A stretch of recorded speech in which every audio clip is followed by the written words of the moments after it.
आई नंतर ताई हा शब्द आपल्या तोंडून निघतो. नावाने नाही, त्यांच्या कामाने फेमस आहेत. या महाराष्ट्रात, या मुंबईत आम्ही मराठी लोकांना न्याय देऊ शकलो नाही तर मी माझा मोठेपणा घेऊन काय फायद्याचा आहे. महायुतीचा महापौर हा मराठी माणूसच असणार. आमदारकीच्या वेळेस पण आमच्याच बरोबर बसणाऱ्या लोकांनी माझा फॉर्म कॅन्सल करायला लावलेला. 2019 मध्ये शिवसेना बीजेपीची युती होती. बीजेपीला तिकीट दिल्यानंतर मला तर मिळणार नाही, पण तरीही मी अपक्ष उभी राहिली आणि 32,800 मतं मला लोकांनी दिलेली.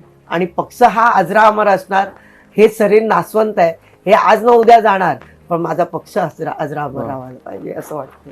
राजुलताई पटेल यांच्याकडे तर करोडो रुपये असतील. लोक भले काही म्हणू दे, माझ्याजवळ असणार तर कोणी घेऊन जाणार नाही. 2012 मध्ये मी हारली, लोखंडवाल्यात उभी राहिली, मी हारली. माझी मुलगीची किंगफिशर पण बंद झाली, ती एअर होस्टेस होती, ते बंद झालं. मग त्या टायमाला मग मी तो फ्लॅट विकला. साहेबांनी एक आदेश दिला ना, त्याला तोडायचा आहे, तोडूनच टाकायचे.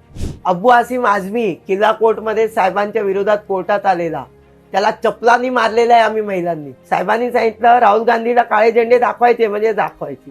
3 दिवस जेलमध्ये होतो, बायखळा जेलमध्ये. हाय नमस्कार, मी R J Amol, telecast with R J Amol या पॉडकास्टमध्ये तुमच्या सगळ्यांचं स्वागत. ताई म्हणजे काय हो? ताई म्हणजे माया, ताकद, आत्मविश्वास, पाठण राखणी आणि भरपूर काही, म्हणजे आपली ताई. आई नंतर ताई हा शब्द आपल्या तोंडून निघतो. अशाच एक ताई आहेत, त्या खूप फेमस आहेत. त्यांच्या नावाने नाही, त्यांच्या कामाने फेमस आहेत.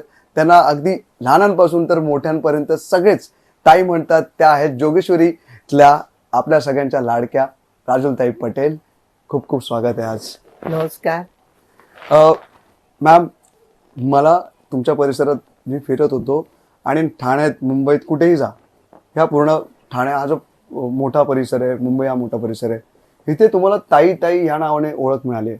कसं वाटतं? राजुलताई पटेल हे जे नाव आहे ते प्रत्येकाच्या तोंडात आहे, म्हणजे इथे तर आहेच अंधेरी आणि या पट्ट्यामध्ये. काय वाटतं? सगळे तुम्हाला ताई ताईने आवाज देतात. नाही, कसं आहे ना, आज सुरुवातीपासून लोकांमध्ये जात होती, लहान मोठे सगळे राजुलताई राजुलताई करायचे आणि नावाच्या मागे ताई लावलेलं सगळ्यांनी, त्यामुळे ताई ताई ताई ताई पडलं. आता कुठे शाळेत गेलो कार्यक्रमात तर लहान मुलं म्हणणार ताई आली ताई आली, आणि सगळे आई वडील मुलं सगळ्यांची ताई, मग सगळे ताई ताई करतात. त्यामुळे ताईच्याच नावाने ओळख पडली माझी. आणि मला पण तसं बघताना बरं वाटतं, एक आपुलकी वाटते त्यांच्याकडे बघितल्यानंतर. ताई बोलल्यानंतर जी आपुलकी त्यांच्याकडनं येते ती आपुलकी माझ्याकडनं पण जाते त्यांना. आणि एक आपली बहीण, एक आपलं मूल असेल, एक आपलं भाऊ असेल, एक बहीण असेल, अशा प्रकारची जी आपुलकी वाटते ती आपुलकी मला त्यांच्याकडनं मिळते. म्हणून मी त्यांच्याशी खूप चांगले माझे संबंध असतात असं वाटतं ताई बोलल्यानंतर. नाही, खूप चांगलं वाटतं. मी तुम्हाला ताई बोलू, आई बोलू, माई बोलू, काय बोलू? ताईच बोलू. ताई, एकतर तुमचा हा जो परिसर आहे तो कुठेतरी दुर्लक्षित केला गेला होता अनेक वर्ष. तुम्ही इथे कार्यरत केली, तुमचं एक नाव तुम्ही मिळवलं, तुमचा एक वेगळा ठसा आहे. तुम्ही सगळ्यांच्या तोंडून ताई हे जे नाव आहे ते येते. पण हू इज राजुल पटेल? कोण आहेत राजुल पटेल? ताई ह्या कोण आहेत? त्यांचा बॅकग्राऊंड काय? त्या कुठून बिलॉंग करतात? त्यांचा जन्म कुठे झाला? हे सगळं आमच्या प्रेक्षकांना जाणून घ्यायचं. खरं बघताना मी मुंबई मालाडमध्ये जन्मली आणि जन्मल्यानंतर आई वडील एक सामान्य कुटुंबातले होते. वडील चांगली छोटीशी नोकरी करायची, आई खाखरा लोणचं बनवून विकायची, आणि त्यातनंच मी 12वी नंतर D.Ed केलेलं. एक शिक्षिका झाली. शिक्षिका होण्याचं कारण एवढंच होतं की आईवडिलांकडे तेवढे कॉलेजमध्ये जाणार आणि कपडे घालणार तेवढे पैसे नव्हते. मग शिक्षिका झाली तर आईची साडी नेसून मी कॉलेजला जाऊ शकीन आणि कॉलेजला जाऊन ते शिकू शकीन, म्हणून मी शिक्षिकेचा कोर्स घेतला आणि एक शिक्षिका झाली. आणि शिक्षिका झाल्यानंतर 1982-83 मध्ये लग्न झालं माझं. आणि तेव्हापासनं 81-82 पासून मी इथे या परिसरामध्ये बैरामबागमध्ये स्थायिक झाले मिस्टरांबरोबर आणि इथे राहते. आणि इथे राहताना खरोखर एक 17-18 वर्षाची मुलगीच होती. मी लव्ह मॅरेज केलेलं. मी खरं जन्मापासून जैन परिवाराची आहे, गुजराती जैन बनिया परिवार आहे. पण माझे मिस्टर हे पटेल होते आणि कोळी पटेल, तर त्यांच्याबरोबर राहायची मी. आणि आम्ही दोघंही नवरा बायको संसार करत होतो. पण काय झालं इथे अचानक एकदा 1990मध्ये अशा काहीतरी चर्चा व्हायला लागल्या आणि हा आमचा परिसर त्या टायमाला महिला एवढ्या शिकलेल्या नसायच्या 90च्या काळात आणि सगळ्यांचं मी मुलांची ट्युशनं घ्यायची इथे घरात बसून. कमीत कमी सकाळी 9 वाजल्यापासून ते रात्री 9 वाजेपर्यंत 100 मुलांचे ट्युशन घ्यायची. तर एक ट्युशनवाली बाई, एक गुजरातीन बाई अशी माझं नाव होतं, गुजरातीन वहिनी. इथे आजूबाजूची लोकं मला गुजरातीन वहिनी म्हणायचे आणि कोणतरी बोलायचं की ट्युशनवाली बाई.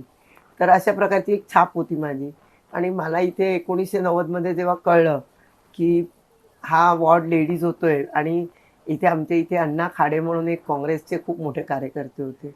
त्या अण्णा खाडेंना असं वाटलं की आपल्या इथनं एखादी महिला तयार केली पाहिजे की जी महिला सीटवर उभी राहील आणि अण्णांनी आमचं एक जोगेश्वरी महिला एकता मंडळ स्थापन केलं आणि त्याच्यात मला अध्यक्ष बनवले आणि आम्हाला सगळ्या महिलांना एकत्रित केलेलं या क्रांतीनगरच्या.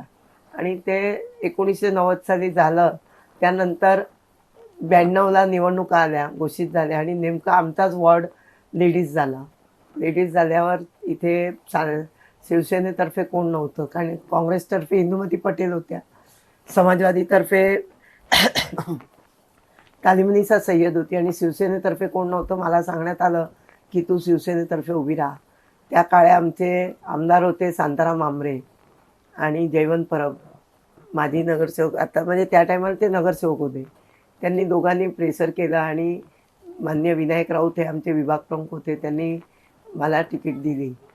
नाही, त्या टायमाला विनायक राऊत नव्हते, गुरुनाथ देसाई होते आणि गुरुनाथ देसाईंनी आम्हाला सीट दिली. दादा वेद पाठक होते, गुरुनाथ देसाई होते. त्या लोकांनी घोषित केलं की नगरसेविकेसाठी गेला आणि मग आम्ही इथे सगळ्यांनी मिळून कामं केली. पण त्या टायमाला पहिल्यांदाच गेलेली मी इलेक्शनला. मला बोलताना जय हिंद जय महाराष्ट्र बोलताना पण भीती वाटत होती. काय जास्त कुठे सामाजिक कार्य केलं नव्हतं, त्यामुळे जास्त काय मतं नाही पडली. 5,500 मतं पडली आणि ज्या निवडून आल्या त्यांना काय 6,500 की 7,000 मतं होती तालमिनिसा सय्यदला. तर त्या टायमाला मनाला एक खूणगाठ बांधली की ज्या लोकांनी मला बघितली नाही तरी शिवसेनेच्या नावाने मला 5,500 मतं दिली, त्या लोकांची सेवा मी करायची. क्या बात. आणि त्या हिशोबाने मी त्या कामात वाहून घेतलं. आणि 92ला त्या टायमाला बाबरी मस्जिद पडली, हिंदू मुस्लिम दंगा झाला आणि आमच्या इथे आजूबाजूला सगळे मुस्लिम वस्ती, मध्ये हा क्रांतीनगर टप्पा हिंदू आणि इथे सगळं म्हणजे वातावरण खूप गंभीर होतं. पण रात्रभर फिरायचं, रात्रभर सगळ्यांच्या बरोबर चर्चा करायची. मुस्लिम लोक पण आमच्या इथले सगळे व्यापारी होते, ते लोक आमच्याबरोबर बसायचे, उठायचे, चर्चा व्हायची. आणि जरासं काय झालं की सगळ्या महिला आम्ही एकत्रित होऊन तिथे गोळका करून टाकायचो. तर या सगळ्या कारणाने समाजसेवेत एक काम सुरू केलं. कुठे रेसलिंगमध्ये साखर नाही मिळत बायकांना तर जाऊन रेसलिंगवाल्याशी भांडायचं, गहू नाही देत तर भांडायचं, रॉकेल ब्लॅक करतोय, कोणाला तरी ब्लॅक करताना बघितलं तर त्याला पकडून मारायचं. या प्रकारचे सगळे कामं करत होतो आणि चाललेलं असंच. पण त्या काळात काय मोबाईल नव्हता, हो. त्या काळात काय SMS वगैरे काहीच पद्धत बरोबर. नव्हती. त्यामुळे काय व्हायचं, गटप्रमुख कार्यकर्ते यांना जर काय मेसेज द्यायचा असेल, 92ला मला पक्षाने महिला शाखा प्रमुख घोषित केली. त्यानंतर कार्यकर्त्यांना समजा काय मेसेज द्यायचा असेल तर त्यांच्या घरी जावं लागायचं आणि फिरावं लागायचं. तर फिरायचो आणि त्या टायमाला ते एक आनंद वेगळा असायचा कार्यकर्त्यांच्या घरी लोकल जायचं. कनेक्ट. हो. कार्यकर्त्यांच्या घरी, कारण कार्यकर्त्यांच्या घरी शिवसेनेची महिला शाखा प्रमुख आली, आजूबाजूची 4 लोक बघायची. त्या टायमाला शिवसैनिकाचं खूप मान होतं. शिवसैनिकाला लोक खूप मान द्यायचे, बघायचे. अरे हिच्या घरी राजूल पटेल आली, हिच्या घरी तिला गटप्रमुख आहे ना, तिला बोलवायला आली. अशा प्रकारे लोकांमध्ये एक समज होता, समज म्हणजे एक चांगल्या प्रकारे एक लोकांमध्ये एक आपण जसं म्हणू की लोक एक आशा होती, उमेद होती. आशावरती हा. बघायची एकदम. आणि नंतर त्या टायमाला तिथे फिरलो तेव्हा लोक सांगायची, हे आमच्या इथे काय गटार भरले, झाडू मारायला येत नाही आणि हे ते सगळं ऐकायचं, मग सांगायचं लोकांना आणि कार्यकर्त्यांच्या घरोघरी फिरायचं. हे सगळं वेळ गेला आणि 97ला परत जनरल वॉर्ड झाला आणि त्या टायमाला परत पुन्हा बाळासाहेबांनी माझ्यावर विश्वास ठेवून जनरल वॉर्डमध्ये मला तिकीट दिलेली. त्या टायमाला विभाग प्रमुख होते विनायक राऊत आणि त्यांनी मला तिकीट देऊन सांगितलं की निवडून या. आणि बाळासाहेबांनी त्या तिकीट दिल्यानंतर आणि आम्ही निवडून आलो. 97ला मी 7,500 मताने निवडून आली. आणि निवडून आल्यानंतर लोकांची जी सेवा करायला सुरुवात केली. आणि खरोखर त्या काळात माझ्या विभागात 60% वर मुस्लिम वस्ती होती आणि 40% हिंदू वस्ती. पण त्यातल्या त्यात लोकांनी मला निवडून दिलं याचा मला अभिमान होता. क्या बात आहे. मला असं वाटत होतं की अरे काय मोठं काम केलंय मी. आणि खरोखर एक गरीब परिवारातनं आलेली बाई. माझे मिस्टर होते टॅक्सी ड्रायव्हर आणि मी ट्युशन घ्यायची. मी ट्युशन घेऊन महिन्याला 5,000 रुपये कमवायची 100 मुलांना शिकवून. मिस्टर यायचे रोजचे टॅक्सी ड्रायव्हर म्हणजे 100-150 रुपये आणले त्यात घर चालवायचं. आणि अशा ह्याच्यात आमचं चाललेलं संसार होतं. चालू होता. संसार चाललेला. आणि त्यात हे नगरसेविका झाली. मग मला असं वाटायला लागलं खूप मोठं काम केलंय आणि खरोखर या पक्षाने मला हे मोठी केली. त्यामुळे मी पक्षाकडे मला खरोखर खूप असं पक्षाचा अभिमान आणि पक्षासाठी खूप वाटायचं.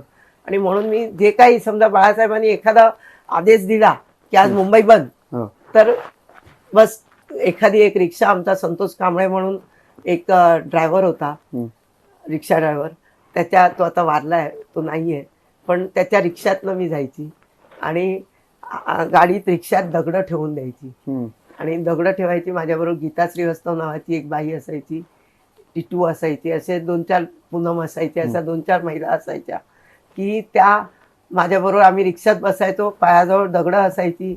एखाद्याचा कारखाना, एखाद्याची दुकान खुलली आहे तर दे मार, आणि बस एखादी उभी आहे, बस चालू आहे तर बस तोडून टाक. अशा प्रकारचे म्हणजे साहेबांनी आदेश दिला की तो पाळायचा. जोश पूर्ण पाळायचा. बस काही आता करायचं. मला एक सांगा, 1997ला जेव्हा तुम्ही हे होतं उभ्या राहिलात, तुम्ही निवडून आलात, बाळासाहेब ठाकरेंची आणि तुमची भेट पहिली कधी झाली? ते त्याच साली? नाही, त्या साली नाही झाली. 97 म्हणजे असं आम्ही साहेबांना वाढदिवस असेल काय असेल तर भेटायला जायचो. पण साहेबांची भेट माझी झाली ती मला असं आठवतंय तोपर्यंत 2002च्या नंतर. 2002च्या नंतर झाली. आणि एकदा असं झालं की 2006-07 मध्ये माझ्या विभागात राखी सावंत नावाच्या ॲक्ट्रेस राहत होत्या. आणि तो एक सेरेनिटी कॉम्प्लेक्स हिरापन्ना मॉलकडे जाणारा रस्ता खूप खराब झालेला आणि मी तो रस्ता पास केलेला. पण रस्ता टेंडर पण निघालेले, वर्क ऑर्डर निघालेली, पण त्याच टायमात मे महिना आला आणि मे महिन्यात काम स्टार्ट होत नाही कारण पावसाळा येतो म्हणून काम चालू केलं नव्हतं कॉन्ट्रॅक्टरनी. आणि राखी सावंत एकदम घाईवर आलेल्या की हा रस्ता आत्ताच बनला पाहिजे. आणि त्या तत्कालीन त्या टायमाचे आमचे जे आयुक्त होते जयराज फाटक वगैरे, त्यांना जाऊन भेटून त्या सांगायच्या अरे आत्ताच्या आत्ता केला पाहिजे, असं आहे तसं आहे. अरे त्यांनी सांगितलं रस्ता पास केला आहे मी, तर या इथे येऊन सांगायला लागल्या मी रस्ता पास करून घेतला आहे, रस्ता बनवून. आणि मेहनत सगळी मी घेतलेली नगरसेविका म्हणून. मग एक दिवस अशा प्रकारे जेव्हा त्या हे करत होत्या, 2008 सालची गोष्ट आहे, तेव्हा मी जयराज फाटकना बोलवून नारळ फोडून घेतलं इलेक्शन, अरे पावसाच्या नंतर त्या रस्त्याचं म्हणजे इनॉग्रेशन करायला, सुरुवात करायला, भूमिपूजन करायला मी जयराज फाटकना बोलवलं. आणि त्यांना बोलवलं त्यानंतर असं कुठेतरी ऐकायला मिळालं की राखी सावंत म्हणत होत्या की मी बनवलं, मी तयारी केली, मी केलं असं करत होत्या. तर मी त्यांच्या घरात घुसलो माझ्या शिवसैनिकांबरोबर आणि त्यांच्याबरोबर मी खूप वाद घातला, खूप भांडणं केली की बघा मी शिवसैनिक म्हणून काम केलं आहे आणि काम केल्यानंतरही मला अशा प्रकारे तुम्ही बोलताय हे चुकीचं आहे. मी मेहनत केली आहे टेंडर काढण्यासाठी आणि तुम्ही हे बोलताय चुकीचं आहे. आणि त्या टायमाला माझ्यावर सगळ्या म्हणजे तुम्हाला मी सांगते सगळे न्यूज चॅनल त्यांनी राखी सावंत आणि राजूल पटेलच्या भांडणाचे फोटो दाखवले, हे ते व्हिडिओ दाखवले, सगळं दाखवून हे केलेलं. त्या दिवशी रात्री 2008 मध्ये रात्री 11:30-12 वाजता रवी म्हात्रेंनी फोन केला मला आणि फोन केला 11-11:30ला आणि सांगितलं साहेब तुमच्याशी बोलणार. माझे हात कापायला लागले. मी शाखेत बसली होती त्या टायमाला आणि मला एकदम हे झालं की अरे बापरे साहेबांना मी काय बोलणार. तर साहेबांनी काय माझं काय चुकलं की काय, तर साहेबांनी, कारण साहेब नेहमी पेपर वाचून कोणत्या नगरसेवकाची काय चूक असेल त्याला बोलायचे, तर हे रात्रीचं काम हे दुरुस्तीसाठी असायचं हा की असं करू नका म्हणून. तर मला सांगितलं तू आज राखी सावंत बरोबर भांडण केलं. मी म्हणले हो साहेब. तर काय झालेलं. मी म्हणले असं असं साहेब झालेलं, रस्त्याचं काम मी करते आणि ती स्वतः श्रेय घेत होती म्हणून.